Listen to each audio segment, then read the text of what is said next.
Hey guys, welcome back to Square Cut Studio. இன்னைக்கு என்ன video பார்க்க போறோம்னா WTC ஃபைனலோட ப்ரிவ்யூ தான். From playing 11 venue man to man matchups and finally the predictions of this big game. So வீடியோக்குள்ளே போகிறதுக்கு முன்னாடி என்னென்ன செக்மெண்ட்ஸ்னு சொல்லிடுறேன். இந்த வீடியோ என்னென்னா intro, analysis of both the teams, அவங்களோட பிளேயிங் 11, லார்ட்ஸ் அந்த வென்யூவோட ஒரு அனாலிசிஸ், அப்புறம் மேன் டு மேன் மேட்சப்ஸ், அப்புறம் finally our predictions and then outro ஒன்று கொடுக்க. எஸ், வீடியோக்குள்ளே போயிடலாம். So intro, again South Africa ஒரு ஐசிசி ட்ராஃபி ஜெயிச்சு ரொம்ப வருஷம் ஆயிடுச்சு. ஒரே ஒரு ஐசிசி ட்ராஃபி தான் ஜெயிச்சிருக்காங்கன்னு நினைக்கிறேன் சோஃபார். அவங்களோட ட்ராட் ரொம்ப அதிகம், பிகாஸ் நிறைய நாக் அவுட்ஸ் வந்து தோற்று போயிட்டாங்க. அந்த ஆன் த அதர் சைட் பார்த்தீங்கன்னா Australia dominating the world cricket as usual. ரீசெண்டாக வேர்ல்டு டெஸ்ட் சாம்பியன்ஷிப் வின் பண்ணாங்க. எஸ், லாஸ்ட் ஒரு 2 நாக் அவுட்ஸாக they have been under performing அவங்களோட ஸ்டாண்டர்ட்ஸ்க்கு. எனக்கு லாஸ்ட்டாக வேர்ல்ட் கப் இந்தியாவில் ஜெயிச்சாங்க, அதுக்கப்புறம் பெருசாக எதுவும் பண்ணல. I think they will be coming in different hunger levels. A big game. அந்த மேட்ச் யார் ஜெயிக்க போகிறான்னு தெரியல, பார்ப்போம். So yes, this is our intro guys. Shini, your thoughts? So of course வந்து சவுத் ஆஃப்ரிக்கா வந்து இந்தியா வந்து லாஸ்ட் இந்த சாம்பியன்ஸ் ட்ராஃபி வேர்ல்ட் கப் படிக்கிறதுக்கு முன்னாடி எந்த மாதிரி ஒரு ட்ராட்டில் இருந்தாங்களோ அதை விட ஒரு பயங்கரமான ட்ராட்டில் தான் இருக்காங்க. ஸோ அவங்களோட ஐசிசி ட்ராஃபி அடிக்கிறதுக்கு இதை விட ஒரு பெட்டர் ஸ்டேஜ் கிடைக்காது. ஈவன் வந்து ஒரு ஸ்டேட்மெண்ட் ஒன்று பார்த்தேன், இந்த மாதிரி வந்து ஐசிசி ட்ராஃபி வந்து இப்போ சவுத் ஆஃப்ரிக்கா வின் பண்ணால் வந்து சவுத் ஆஃப்ரிக்காவில் டெஸ்ட் கிரிக்கெட்டோட வேல்யூ வந்து பல மடங்கு இன்க்ரீஸ் ஆகும்னு சொல்லிட்டு பார்த்தேன். ஸோ அதுக்கேற்ற மாதிரி வந்து exciting match ahead, because South ஆஃப்ரிக்காவும் சொல்கிற மாதிரி லாஸ்ட் 2 ஐசிசி டோர்னமெண்ட்ஸ் வந்து விட்டுட்டு வந்திருக்காங்க. அந்த மாதிரி சாம்பியன் சைடு வந்து பேக் டு பேக் 2 டோர்னமெண்ட் விட்டாங்கன்னா அவங்க எந்த மாதிரி ஃபயரில் வருவாங்கன்னு தெரியும். அண்ட் சவுத் ஆஃப்ரிக்காவும் அந்த ஒரு ஹங்கர் இருக்குது. ஸோ இந்த ஐசிசி ட்ராஃபி எப்படியாவது வின் பண்ணணும்ன்ட்டு ஒரு ஃபோக்கஸ்டாக வருவாங்க. So exciting match ahead. Yes, நம்ம இப்போ ஆஸ்திரேலியன் லெவனை பற்றி சொல்லுவேன். Sheeni will talk about the South African. Australian லெவலில் பெருசாக சேஞ்ச் பண்ண மாட்டேன் கைஸ். நான் அகெயின் உஸ்மான் குவாஜாவோட போவேன். எக்ஸ்பீரியன்ஸ் ஒரு யங்ஸ்டர் சாம் கான்ஸ்டாஸ், அவரோட நான் போவேன். இவங்க தான் என்னோட openers. 1-1 as usual. Marnus Labuschagne at number 4, Steven Smith greatest batsman of this இயரா. அண்ட் நம்பர் 5 வந்து டிராவிஸ் ஹெட். அவர் வந்து ஒரு மாதிரி கேம் சேஞ்சராக இருப்பார் டவுன் த ஆர்டர் வந்து. நம்பர் 6 தான் நான் கேமரான் கிரீன் அவர் வெப்ஸ்டருக்கு போவேன். இஃப் கேமரான் கிரீன் பவுல்னா, அவர் பவுலிங் பண்ணார்னா கண்டிப்பாக நான் 11ல் எடுப்பேன். பட் அவர் பவுலிங் போடலன்னா ஷுவராக நான் எடுக்க மாட்டேன், வெப்ஸ்டருக்கு தான் போவேன். ஏன்னா அவர் நல்லாவும் பண்ணியிருந்தார் இந்தியா கூட. And again wicket keeper Alex Carey, the underrated monster. Pat Cummins, the captain. Mitchell Starc, Josh Hazlewood. Boland or Lyon நான் போகிறேன். அஃப்கோர்ஸ் அவங்க லயானுக்கு தான் போவாங்கன்னு நினைக்கிறேன். பட் போலாண்ட் ரொம்ப ஹார்ஷாக இருக்கும் அவர் ஆடலனா. But I think I am going with Scott Boland. இந்த கண்டிஷன்ஸ்க்கு ஸ்பின்னர் தேவைப்படாதுன்னு நினைக்கிறேன். பட் எனிவேஸ் அவங்க லயானுக்கு தான் போவாங்க. So exciting 11. ஸோ சவுத் ஆஃப்ரிக்காவோட 11 நான் ரெடி பண்ணியிருக்கேன். ஸோ சவுத் ஆஃப்ரிக்கா 11 வந்து பார்த்தா opening with Ryan Rickelton, Aiden Markram. So அதில் சேஞ்ச் இருக்காது. And Tony de Zorzi, so அவர். அண்ட் நம்பர் 4ல் வந்து வேர்ல்ட் கிரிக்கெட்டோட one of the most under rated captain, be it ODI cricket or test cricket, Temba Bavuma. Tristan Stubbs, one of the finest youngsters going around. And Kyle Verreynne, இவரும் ஒரு kind of class and type player தான். But இவரும் kind of under rated மாதிரி தான் ஆடுவார். நல்ல ஒரு crucial knocks ஆடி இருக்காரு. And David Bedingham and Marco Jansen. இந்த இடத்துல வந்து Corbin Bosch or Wiaan Mulder. So இவங்க 2 பேரில் யாராவது ஒரு ஆப்ஷன். ஸோ இன்கேஸ் அவங்களுக்கு இன்னும் கொஞ்சம் நல்ல ஒரு பேட்டிங் பவர் ஹவுஸ் வேணும்னா அவங்க வைன் முல்டருக்கு போகலாம். இல்லை பவுலிங் ஆப்ஷன் வேணும்னா கார்பின் பாஷ் போகலாம். பிகாஸ் கார்பின் பாஷ் வந்து ஒரே ஒரு டெஸ்ட் மேட்ச் தான் ஆடி இருக்காரு, அதுவும் பாகிஸ்தானில் ஆடி இருக்காரு. ஸோ பாகிஸ்தானோட பிச் எப்படின்னு நம்ம எல்லாருக்கும் தெரியும், இட்ஸ் லிட்ரலி ரோட். ஸோ அங்கே ரன் அடிக்கிறது it's not a big deal. And Kagiso Rabada, of course அவர் இல்லாமல் எப்படி, அவர் தான் அங்கே டாப் ஆர்டர் பிரேக் பண்ணுறதோட எக்ஸ்பேக்டராகவே கக்கிஷோ ரபாடா தான். And Lungi Ngidi. இதுதான் என்னோட playing 11. Yes guys, this is our playing now. Yes, இந்த ஆர்டர்ஸில் மேபி சேஞ்ச் இருக்கலாம். மேபி டோனி டிசோசி ஓப்பனிங் வரலாம், ஏன்னா இந்தியா கூட ஓப்பன் பண்ணாரு. மேபி சில சேஞ்சஸ் இருக்கலாம். But this is the most probable playing 11. நான் சொன்ன மாதிரி லயான் ஆர் போலாண்ட் ஆடலாம். மோஸ்ட்லி அவங்க லயானுக்கு தான் போவாங்க. என்னோட சாய்ஸ் போலாண்ட் போகணும். ஏன்னா போலாண்டு ஆடலாம் ரொம்ப ஹார்ஷாக இருக்கும். ஏன்னா அவரோட ரெக்கார்ட் ரொம்ப சூப்பராக பிஜிடி இருக்கு. அவங்க எஸ், நெக்ஸ்ட் ரொம்ப போயிடலாம். கன்வின்சிங்காக வின் பண்ணதுக்கு காரணமே ஸ்காட் போலாண்ட் தான். லைக் அந்த ஹார்ட் லென்த் எக்ஸாக்ட்லி, போட்டு போட்டு ஸ்காட் எடுத்தாரு. போலாண்ட் இல்லாமல் ஸ்காட் போலாண்ட் இல்லாமல் ஹேசல்வுட் அவர் வேற ஒரு லாங் ஐபிஎல் சீசனுக்கு அப்புறம் வராரு. I don't know how they going to make that big decision. Scott தான் தெரியும். Yes, we are going to next segment, the Lords. Venue பற்றி பார்க்கும்போது கைஸ், லாஸ்ட் 10 இயர்ஸாகவே ஆவரேஜ் அரௌண்ட் ஒரு 250 to 300 வந்து ஃபர்ஸ்ட் பேட்டிங் அடித்தாலே வின் பண்ணுற மாதிரி தான் இருந்திருக்கு. பட் ரீசெண்ட் டைம்ஸில் 300 350 ஈஸியாக போஸ்ட் பண்ணால் மேட்ச் வந்து ஒன் சைடடாகவே போயிருக்கு. நான் எதை வச்சு சொல்கிறேன்னா, லாஸ்ட் வந்து ஒரு இங்கிலாந்து vs ஸ்ரீலங்கா மேட்ச் நடந்துச்சு. Of course Sri Lanka is not that great currently test cricket. But இருந்தாலும் அவங்க ஒரு மாதிரி டீசெண்டாக பண்ணிட்டு வராங்க. இங்கிலாந்து வந்து ஃபர்ஸ்ட் பேட்டிங் பண்ணி 420 கிட்ட போஸ்ட் பண்ணி ஒரு ஒன் சைடு மேட்சாக போயிடுச்சு. ஸோ இங்கே வென்யூஸ் ட்ராக் ரெக்கார்ட் எடுத்து பார்க்கும்போது ஃபர்ஸ்ட் பேட்டிங் ஹேஸ் அட்வான்டேஜ். ஒரு 45 வின் பர்சன்டேஜ் இருக்குது. செகண்ட் பேட்டிங் பண்ணாங்கன்னா ஸ்லைட்லி ஒரு டிஸ்அட்வான்டேஜ் தான், 38 win percentage. So south Africa toss win பண்ணாங்கன்னா ஷுவராக பேட்டிங் எடுத்து ஒரு நல்ல டோட்டல் போஸ்ட் பண்ணாங்கன்னா தே வில் பி அண்டர் ப்ரெஷர்.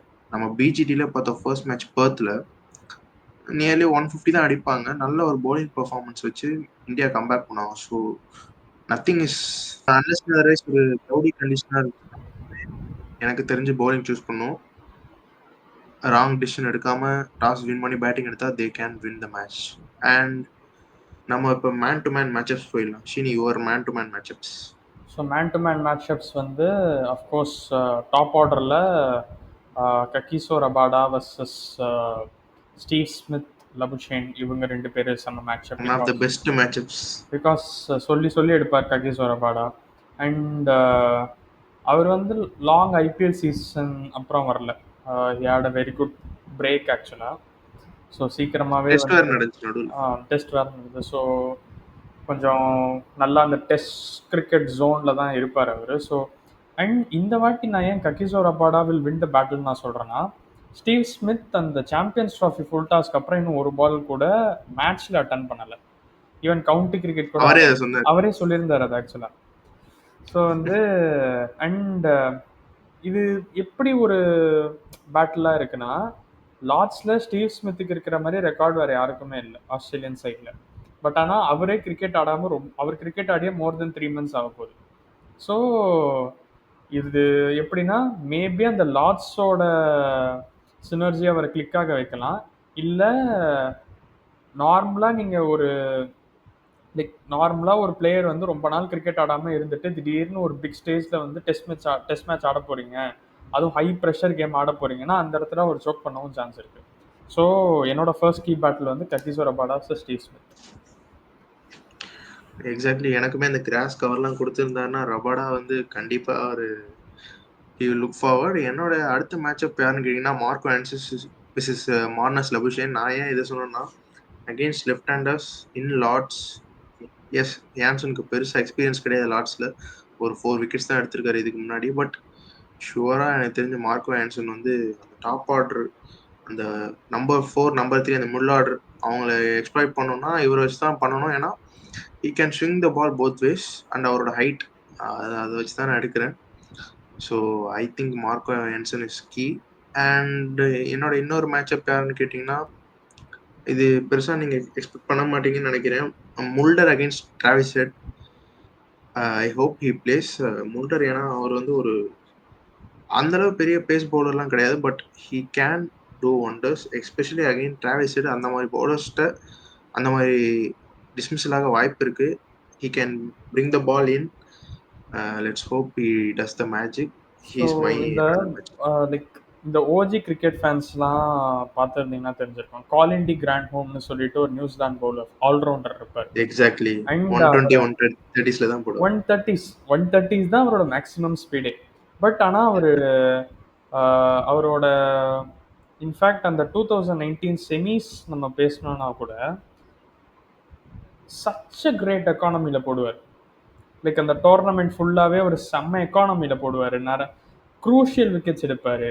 அதே மாதிரி வந்து அந்த பேஸை ப்ராப்பராக வேரியேஷன் பண்ணுவார், லைனை ப்ராப்பராக வேரியேட் பண்ணுவார். ஸோ அதை வச்சுட்டு கம்மி பேஸில் ஒரு பவுலர் விக்கெட் எடுக்கணும் அப்படின்னா வந்து அவர் ரொம்ப ரொம்ப ஒரு அண்டர் ரேட்டட் ஒரு ஆல்ரவுண்டர் நியூசிலாந்து சைட்லேருந்து. ஸோ அந்த மாதிரி டைப் தான் வியான் மோண்டர். ஸோ டிராவிஸ் ஹெட்டுமே வந்து அந்த அன்எக்ஸ்பெக்டட் ஸ்லோவர் ஒன்ஸ்க்கு வந்து அவர் விக்கெட் எடுக்கிறதுக்கான சான்ஸ் அதிகமாகவே இருக்குது. அண்ட் ஸ்கிராம்பிள்டு சீமுக்கும் அவரை நிறையா டிஸ்மிஸ் பண்ணி பார்த்துருக்கோம் நம்ம. எக்ஸாக்ட்லி சிராஜே நிறையா ட்ரை பண்ணியிருக்காரு. எக்ஸாக்ட்லி. நான் ஏன் அதே சீனி சொன்ன பாயிண்ட்ல இன்னும் ஆட் அவுட் பண்ணோம்னா, நீங்கள் WTC ஃபைனல் 2021 எடுத்துக்கோங்க. கிராண்டோம் வந்து ரொம்ப அண்டர் த ரேடார் போயிருப்பாரு. ஆனால் ரொம்ப எக்ஸ்ட்ரானரியாக he can extract that bounce of the pitch. அதுதான் அவரோட ஒரு plus point. So we are going with Mulder versus Head. So this is the matchup segment, guys. Like ஒரே ஒரு பாயிண்ட் மட்டும் ஆட் பண்ணோம்னா, இன்கேஸ் வந்து லார்ட்ஸ்ல அன்னைக்கு மழை வந்துருச்சுன்னா அந்த ரெயின் எஃபெக்டட் பிச்சில் வந்து இந்த மாதிரி ஸ்லோவர் பவுலர்ஸ் தான் உங்களுக்கு செம இம்பாக்ட்ஃபுல்லாக இருப்பாங்க. எக்ஸாக்ட்லி. ஏன்னா நீ சொன்ன மாதிரி WTC ஃபைனல் 21 அகைன் ஏன் சொல்ல வரேன்னா, அது ஒரு 7 days மேட்சாக இருந்துச்சு. எக்ஸாக்ட்லி நீ சொன்ன மாதிரி காரன் டி கிராண்டம் தான் அன்னைக்கு சூப்பராக போட்டார். But nevertheless Bolt and so they took the limelight. Next segment போயிடலாம், ப்ரெடிக்ஷன்ஸ். ஸோ நீங்கள் பேசிக்காக நினைக்கலாம், ஸோ ஃபார் ஸ்டீவ் ஸ்மித் அங்கே ஒரு 500 runs அடிச்சிருக்காரு. ஹெட் வந்து ஒரு 40+ ஆவரேஜ் வச்சிருக்காரு லார்ட்ஸில். குவாஜா அகெயின் ஒரு 200 runs மேலே அடிச்சிருக்காரு.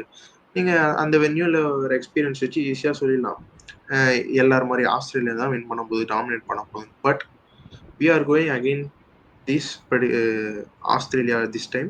we are going with South Africa. ஏன்னா சம்திங் அவங்களோட அந்த ஐசிசி ட்ராஃபி ஹங்கர் அண்ட் ஒரு யங்ஸ்டர்ஸ் லைனப், இவங்க ஒரு லாங் ஐபிஎல் சீசன் ஆடிட்டு வராங்க நிறைய பிளேயர்ஸ். அப்புறம் ஒரு ஸ்டார்க் மாதிரி ஒரு பிளேயராக இருக்கட்டும், ஒரு ஹேசல்வுட் மாதிரி ஒரு பிளேயராக இருக்கட்டும், ஸ்மித்லாம் கிரிக்கெட்டே ஆடல. ஸோ சம்திங் அந்த ஒரு கட் ஃபீல் சொல்லுவாங்கல்ல, இன்ஸ்டிங், அந்த மாதிரி பார்க்கும்போது நாங்கள் சவுத் ஆஃப்ரிக்கா பக்கம் போகிறோம். எஸ்பெஷலி இந்த மாதிரி கண்டிஷன்ஸில் அவங்க பெருசாக எக்ஸ்போஸ் ஆனதும் கிடையாது. So it can go either way. This is our point. Shini? So நானும் சவுத் ஆஃப்ரிக்கா சைடு தான். ஜஸ்ட் பிகாஸ் ஆஃப் லைக் இப்போ நம்ம ஸ்டார்ட் பேஸ்ட் பார்த்தோம், பாஸ்டில் நடந்த இன்சிடென்ட்ஸ் வச்சு பார்த்தோன்னா கண்ணை மூடிட்டு சொல்லலாம் ஆஸ்திரேலியா ஆர் ஃபேவரட்ஸ்னு. பிகாஸ் அவங்கக்கிட்ட செம்ம ட்ராக் ரெக்கார்ட் இருக்குது, எக்ஸ்பீரியன்ஸ் இருக்குது, அந்த கிளச் சுச்சுவேஷன் பெர்ஃபார்ம் பண்ணுற பிளேயர்ஸ் இருக்காங்க. பட் ஆனால் வந்து சவுத் ஆஃப்ரிக்கா இந்த வாட்டி ஆஸ்திரேலியாவை சர்ப்ரைஸ் பண்ணுவாங்களோன்னு எனக்கு தோணுது. பிகாஸ் வந்து ஆமாம், லைக் ஒரு மேபி ஒரு எக்ஸ் ஃபேக்டர் அங்கேருந்து இந்த சீசன் அப்படிதான் இருந்திருக்குல்ல. ஆமா, ஒரு ஆர்சிபி வின் பண்றாங்க. இந்த இயரே கிட்டத்தட்ட அப்படிதான் இருக்கு.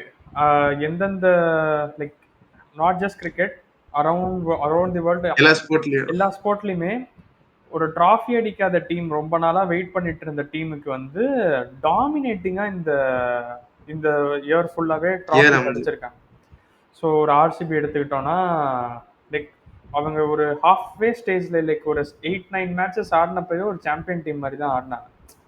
நார்மலாக வந்து அந்த கண்டெண்டர்ஸ் மாதிரி ஆடாமல் சாம்பியன் டீம் மாதிரி தான் ஆடினாங்க. பிகாஸ் எல்லா பாக்ஸஸுமே டிக் பண்ணிட்டு ஆடினாங்க. ஸோ அதே மாதிரி வந்து ஆஸ்திரேலியாவில் வந்து நிறைய பேருக்கு வந்து அந்த டெஸ்ட் மேட்ச் ஜோனில் இன்னும் நிறைய பேர் இருந்திருக்க மாட்டாங்க. ப்ளஸ் அவங்களோட ஸ்டார் பர்ஃபார்மன்ஸ் யாருமே பெருசாக கிரிக்கெட் ஆடலை.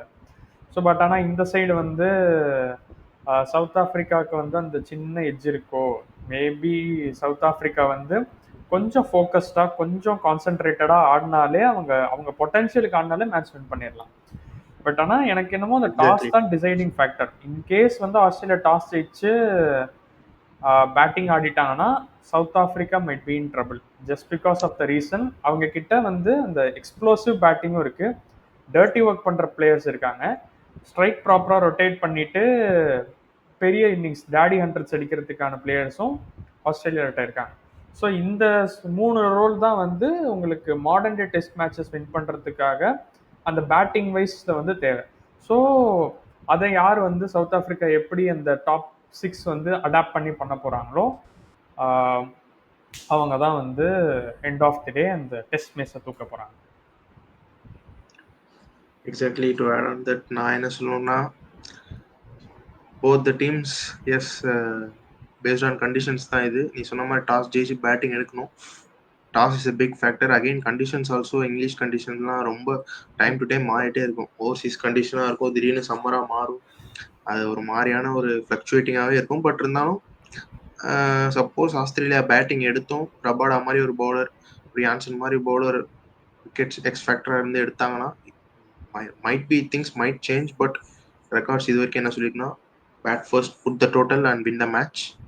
ஸோ எஸ், நம்ம சோஃபார் எல்லாமே பார்த்துட்டோம் guys. To add on that, இந்த சவுத் ஆஃப்ரிக்கா 11ஓட எக்ஸ்பீரியன்ஸ் நீங்கள் டோட்டலாக எடுத்து பார்த்தீங்கன்னாலே ஸ்டீவ் ஸ்மித் அவர் மட்டுமே 120 மேட்சஸ் கிட்ட ஆடிட்டாரு. So different level of experience. But நாங்கள் டோட்டலாகவே சவுத் ஆஃப்ரிக்கா பக்கம் போயிருக்கோம் இந்த வீடியோவில். நாங்கள் போன வீடியோவில் நான் என்ன சொல்லியிருப்போம்னா ஆஸ்திரேலியான்னு சொல்லியிருப்போம், பட் ப்ரிவியூ வீடியோவில். பட் டுடே நான் என்ன சொல்கிறேன்னா I am going with South Africa because my gut feel South Africa ஜெயிக்கும்னு தோணுது. So to wind up with an outro, yes இவ்வளோ பேசிட்டோம், கண்டிஷன்ஸ் ஸ்டாட்ஸ் எல்லாமே பேசிட்டோம். But who will be the X factor? எனக்கு தெரிஞ்சு சவுத் ஆஃப்ரிக்கா பக்கம் நான் யாரை சொல்லுவேன்னா ட்ரிஸ்டன் ஸ்டப்ஸ் அண்ட் டேவிட் பெட்டிங்கம்னு தோணுது. அகெயின் நீங்கள் வந்து ஒரு முல்டர் இல்லை ரியான் ரிக்கெல்டன் இல்லை மார்க்ரம் சொல்லலாம். But I'm going with these two lower order batsman. ஏன்னா ட்ரிஸ்டன் ஸ்டப்ஸ் மாதிரி பிளேயர்லாம் அந்த கிளச் சுச்சுவேஷனில் ப்ரூவ் பண்ணுவார். எனக்கு என்னமோ அவர் சர்ப்ரைஸ் பண்ண போகிறான்னு தோணுது. உனக்கு ஆஸ்திரேலியன் டீம்ல நீ யாரை சொல்லுங்க? ஆஸ்திரேலியன் டீமில் வந்து எனக்கு வந்து டிராவிஸ் ஹெட் ப்ளஸ் நான் பவுலிங் சைட் போனோன்னா வந்து will go with Pat Alex Carey வந்து அவர் எக்ஸ்பேக்டர்னு சொல்கிறத தாண்டி லைக் அண்டர் ரேட்டர்னு அவரை பற்றி நம்ம லாஸ்ட் வீடியோலேயே நம்ம பேசியிருந்தோம். ரொம்ப சொல்லியாச்சு. பட் ஆனால் வந்து அவர் சப்போஸ் டீம் டாப் ஆர்டர் பயங்கர ப்ரெஷரில் போச்சுன்னா அவர் மோஸ்ட் ஆஃப் த கேசஸில் அடிச்சிருக்காரு. இந்த வாட்டியும் அடிப்பாருன்னு நம்புகிறேன்.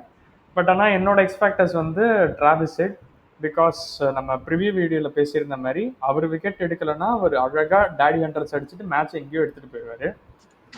Exactly case. நீங்கள் பிஜியில் எடுத்து பார்த்தீங்கன்னா 480 ரன்ஸ் கிட்ட அடிச்சிருப்பாரு. ஆனால் அடிச்ச ரன்ல பாதி வந்து ஒரு 2 இன்னிங்ஸில் நம்ம தான் அடிச்சிருந்தாரு, ஒரு 200 டேடி ஹண்ட்ரட்ஸ். ஸோ நீங்கள் அந்த மாதிரி பிளேயர்லாம் லைக் சீக்கிரமாக தூக்கணும், இல்லைனா 2 செஷன்லேயே மேட்ச் முடிச்சுட்டு போயிட்டே இருப்பார். எஸ்பெஷலி நீங்கள் இந்த லாஸ்ட்டில் நீ சொன்ன மாதிரி ரெயின்லாம் வந்துருச்சுன்னா இவரை மாதிரி ஒரு பிளேயர் இருந்தாருன்னா செஷன்லேயே மேட்ச் மாற்றிட்டு போயிடுவார், especially in chasing. So bat first and put the total for around 350 to 400 அடிச்சிட்டாங்கன்னா South Africa can win the match. And பவுலிங்கில் எனக்கு Australian side I'm going with Josh Hazlewood. Again நான் சவுத் ஆஃப்ரிக்காவில் ரபாடா தான் சொல்ல போகிறேன். ஏன்னா purely going with stats guys. 13 wickets in Lord's is no joke. And ஸ்மித்தை வேறு எடுத்திருக்காரு. ஸோ இவர் பக்கம் போகிறேன். Is going with Hazlewood. But players like lungi Negeri, அங்கே பார்த்தீங்கன்னா அவங்களுக்கு ஒரு ஸ்டார்க் இருக்காரு, தே கேன் சர்ப்ரைஸ். பட் இவங்க தான் எங்களோட X factors. Tristan stubs, Rabada, Travis Head and Hazelwood. So with this we are ending this video guys. Hope you can watch the video and support us. So yeah.